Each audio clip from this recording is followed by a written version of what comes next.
ها تي لنا ومجلس كاري تيابو رش بيزبوتي رشي واه واي كردو واي كردو يوتنا ويا نايدر رش يا الله السلام هي لما مجلس من زانمو يشكشيوه يقولنا ويا نايدر خو انا ابو اما وتي كابرا همو جمعه درنگه شو جمعه اما جمعه درنگه شو جمعه ما صاش او جمعه فرصتي ليه هناك او هات جورو يكسر باسكي غوري باس يوي كرك خلق بودرن يا بو جمعه واحاديث انا واتي انا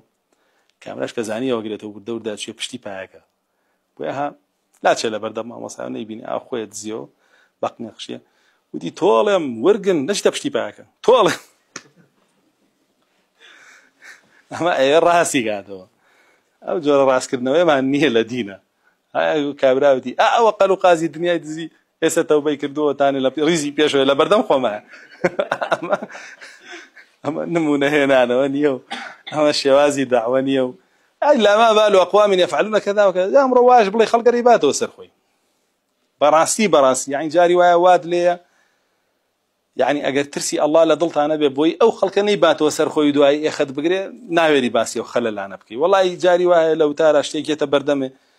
لنا وتاري جمعه يعني كسيرك يا خلق الزور بي علي سناي لي لا الله عيب دارك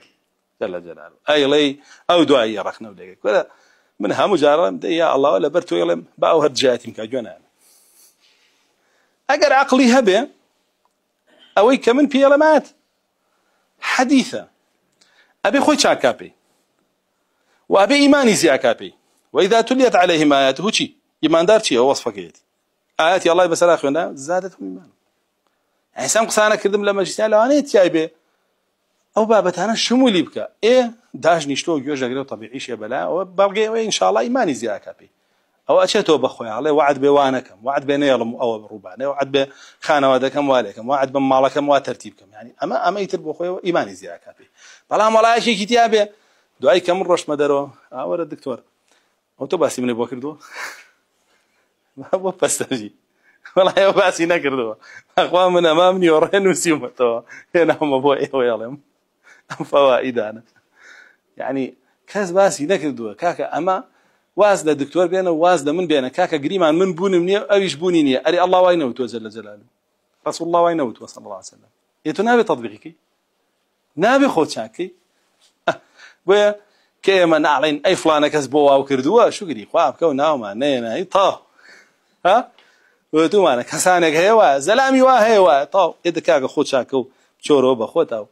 نبي الله يلي بينه بركتي تيك ان شاء الله تسمك با طعن دان ورخنا قلتن بس بهان هنا انا وبيانو هنا انا بوي تو اتك تطبيقنا كيف فرمودك تطبيقنا براسي انا كس خواتي بيانو كي دسك بوي الغاي فرمودك واتك بقاته بخوي